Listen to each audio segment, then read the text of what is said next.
12 வருஷம் கழிச்சு இந்த படத்தை தியேட்டர்ல இன்னைக்கு ரிலீஸ் பண்ணியிருக்கானுங்க. என்ன சொல்றதுன்னு தெரியல. ஒரு படத்துல டைரக்டர் கம்பேக் கொடுக்கலாம், ஹீரோ கம்பேக் கொடுக்கலாம், காமெடியன் கம்பேக் கொடுக்கலாம். அவளை ஏன் மியூசிக் டைரக்டர் கூட கம்பேக் கொடுக்கலாம். ஒரு படத்துல director, hero, comedian, music director, ஐயோ சரியான படம்.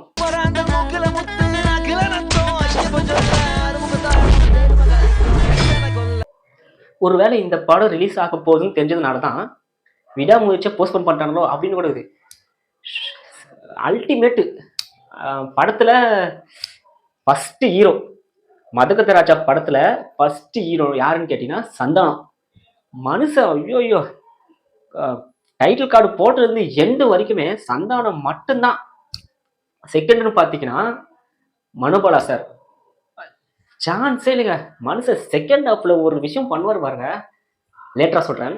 தேர்டு நம்ம விஷாலு, ஃபோர்த்து நம்ம விஜய் ஆண்டனி, லாஸ்ட் நம்ம தலைவர் சுந்தர்சி. ஒரு படத்துல 4-5 பேர் கம்பேக் கொடுத்துறாங்க. எப்போ? 12 வருஷத்துக்கு முன்னாடி எடுத்த படம். நம்மளால முடியலனா எவனாலையும் முடியாதுன்னு நினைக்கிறேன். ரிவ்யூக்குள்ள போலாம். கதைன்னா சின்ன வயசுல இருந்தே அவங்க வாத்தியார் கூட இருக்கிற 4 பசங்க வந்து சின்ன வயசுல இருந்தே வளர்ந்து அவங்களோட கான்டாக்ட் வச்சுக்கிட்டு அந்த வாத்தியாரோட பொண்ணுக்கு கல்யாணம். அதனால அந்த 4 ஃப்ரெண்ட்ஸும் ஊருக்கு வராங்க. அந்த 4 ஃப்ரெண்ட்ஸ்ல விஷால், சந்தானம், அப்புறம் 2 ஃப்ரெண்ட்ஸ். அதுல 2 ஃப்ரெண்ட்ஸுக்கு பிரச்சனை வருது. அந்த பிரச்சனைய விஷால் தீர்த்தாரா இல்லையா? சப்ப கதை. அதான் சொல்றேன், கதையே இல்லைனாலும் ஸ்டோரியே இல்லைனா கூட ஸ்கிரீன் பிளே அழகா எடுத்தா ஒரு படம் எப்படி இருக்குன்றதுக்கு இந்த எம்ஜிஆர் படம் ஒரு எக்ஸாம்பிள். ஃபர்ஸ்ட் சந்தானத்தை பத்தி நான் ஃபர்ஸ்ட் சொல்லிடுறேன். என்னால என்ன சொல்றேன்னா, மனுஷன் அவ்வளோ ஸ்ட்ரெஸ்ஸு, அவ்வளோ டெப்ரெஷன், அவ்வளோ இதுல இருக்கும்போது, ஒரு தனிமையில் இருக்கும்போது, ஒரு 12 வருஷமாவே நான் சொல்றேன், ஒரு தனிமையில் இருக்கும்போது இப்படி ஒரு படத்தை ரிலீஸ் பண்ணி ரொம்ப நாள் கழிச்சு தியேட்டர் கிளாப்ஸ் பண்ணி சிரிச்சு, சீரியஸா சொல்றேன், சந்தானம் எனக்கு இன்னும் ஆதங்கமா இருக்கு. யோ யா நீ ஹீரோவா நடிக்க போன? அப்படியே அந்த பழைய விண்டேஜ் சந்தானம் ஒவ்வொரு வார்த்தை ஓப்பன் பண்ணும்போதும், ஒவ்வொரு டைலாக் சொல்லும் போது தியேட்டர் அப்படியே தெரிக்குது. எனக்குலாம் அந்த ஃபர்ஸ்ட் ஹாஃப்லாம் மாமியாருக்கு, ஒய்ஃபுக்கு, சந்தானத்துக்கு டைலாக்ஸ் டெலிவரிலாம் அட்டகாசமா இருக்கும். அதுவும் இல்லாம இப்ப ஹஸ்பண்ட் அண்ட் ஒய்ஃப் காமெடி நீங்க இன்ஸ்டா ரீல்ஸ்ல பண்றீங்க கரெக்டா? மனுஷன் நம்ம தலைவர் சுந்தர்சி 12 வருஷத்துக்கு முன்னாடி சும்மா வச்சு செஞ்சிருக்காரு, செதுக்கிருக்காரு. ரொம்ப பாசிட்டிவா சொல்றேன்னு நினைச்சுக்காதீங்க. ஏன்னா ஒரு ரீசெண்டாவே ஒரு 1 இயர் 2 இயர்ஸ் பேக் எடுத்து பாத்தீங்கன்னா என்ன சொல்றது, காமெடி படம் சொல்லிட்டு நம்மள சாவடி பாடுங்க, நல்ல படம், நல்ல கதை, நல்ல ஸ்கிரீன் பிளே இருக்குன்னு சொல்லிட்டு என்னென்ன மொக்க எவ்வளோ முக்கிய படம் பார்த்தலாம். இந்த படம் பார்த்துட்டு வந்து சீரியஸா சொல்றேன், சூப்பர் படம். தயவு செஞ்சு இந்த படத்தை போய் தியேட்டரை ஃபேமிலியோட என்ஜாய் பண்ணிட்டு வாங்க. செகண்ட் நம்ம விஜய் ஆண்டனி 12 வருஷத்துக்கு முன்னாடி என்னமா பாட்டு போட்டுக்கிறீங்க, என்னமா பிஜே போட்டுக்கிறீங்க, என்னமா மியூசிக் போட்டுக்கிறீங்க, ரியலி சூப்பர். விஷால் ஒரு வாரத்துக்கு முன்னாடி இந்த எம்ஜிஆர் ஆடியோ லான்ச்சுக்கு வரும்போது மனுஷன் அப்படி தான் பார்த்தேன். பட் 12 வருஷத்துக்கு முன்னாடி இருந்த ஆக்டிங்லாம் இந்த அவ்வளோ இல்லை, காமெடி படம், கமர்ஷியல் படம்னால அந்த பழைய விஷாலை பார்க்கும்போது கொஞ்சம் சந்தோஷமா இருந்தது. நெக்ஸ்ட் சுந்தர்சி, மனோபாலை பற்றி நான் அப்புறமா சொல்கிறேன், லாஸ்ட்டாக சொல்கிறேன். சுந்தர்சி 100% 200%ல 1000% சுந்தர்சியோட படம்.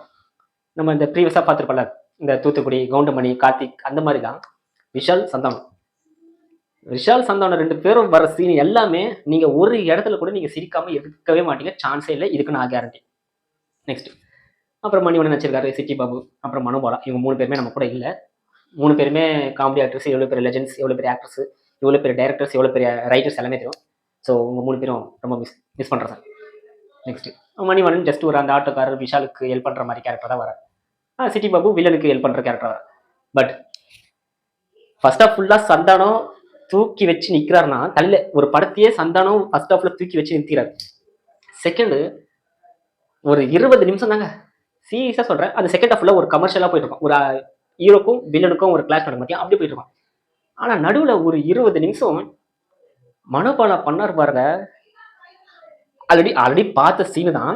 மகளிர் மட்டம்ல நாகேஷ் ஒரு படமா நடிச்சிருப்பாங்க, அதே தான் இங்கேயும் பண்ணியிருக்காரு. பட் மனோபாலா சார், சீரியஸா உங்களை ரொம்ப மிஸ் பண்றோம். Miss you sir. எவ்வளோ படம் நீங்க நடிச்சிருப்பீங்க, எவ்வளோ படம் நாங்கள் பார்த்துருப்போம். கலகலப்புலையும் நீங்க சந்தானம் உங்களுக்கு கிளாஸ் இருக்கும். ஆனா இந்த படத்துல ரொம்ப அல்டிமேட் ஆக்டிங், அல்டிமேட் தேட்டர், செம்ம கிளாஸ். அந்த சீனு அந்த 20 நிமிஷம் மனோபாலா சார் பண்ண அந்த ஆக்டிங்கு அல்டிமேட். என்னடா பாசிட்டிவாவே சொல்லிட்டு இருக்கானேன்னு நினைக்காதீங்க. இருக்கு. எல்லாமே இருக்கு. அஞ்சலி, வரலட்சுமிக்கும் அப்பப்போ ஒரு சாங்கு, ஒரு கிளாமரா 2 பேரும் வந்துட்டு போறாங்க. பட் அவங்களுக்கு குடுத்த ரோல்ஸ் கரெக்ட்டா தான் பண்ணிட்டு இருந்தாங்க. நெகட்டிவ் பார்த்தீங்கன்னா, ஒரே ஒரு குறை தான். லாஜிக். விஷாலோட என்ட்ரி அது ஒண்ணு. பிளஸ் விஷால் பண்ற ஃபைட் எல்லாமே கொஞ்சம் நம்பகத்தனமா எடுத்திருந்தா படம் இன்னும் கொஞ்சம் சூப்பராவே இருந்திருக்கும். மத்தபடி அது ஒண்ணும் இல்ல. இப்ப முடி வரும்போது ஒரு முடி கொட்டலையா அப்படின்னு நினைச்சுட்டு போக வேண்டியதுதான். ஆனா முடி நமக்கு நல்லா அழகா செட் ஆகுதா? அது மட்டும் தான் பார்ப்போம். அதே மாதிரி தான். ஒரு நல்ல படத்துல ஒரு 2 லாஜிக் சீன் இல்லன்றனால தப்பே இல்ல. பட் படம் சரியான பொங்கலுக்கு ஏத்த படம். முன்னாடியே சொன்ன மாரி அவன் கடன் பிரச்சனை, டெப்ரஷன், ஸ்ட்ரெஸ், ஆஃபீஸ் ஒர்க், ஃபேமிலி பார்க்கணும், ஃப்ரெண்ட்ஸ் அப்படி இப்படின்னு போயிட்டு இருக்க நேரத்துல பொங்கலுக்கு தரமான ஒரு படத்தை எடுத்து விட்டதுக்கே சுந்தர் சி ரொம்ப ஹேட்ஸ் ஆஃப் சார். அதே மாதிரி சுந்தர் சி பேக்லாம் சொல்ல முடியாது. தலைவன் 12 வருஷத்துக்கு முன்னாடியே வச்சிருக்காரு. அதுவும் அந்த சந்தானம் மாமியார் சந்தானத்துக்கும் ஒரு கிளாஷ் நடக்கும் பாருங்க. டைலாக்ஸ்லாம் அல்டிமேட் சூப்பரா இருந்தது. அப்புறம் படத்துல 2, 3 கேமியோ இருக்கு. அதை நான் சொல்ல விரும்பல. நீங்களே தயவு செஞ்சு தேட்டர் போய் பாருங்க. ஸோ இந்த பொங்கலுக்கு எம்ஜிஆர் வின்னரான்னு கேட்டீங்கன்னா இதுதான். இந்த பொங்கலுக்கு இந்த படம் தவிர வேற எந்த படமும் வரனா கண்டிப்பா நான் மதகதராஜா தான் சொல்லியிருக்கேன்.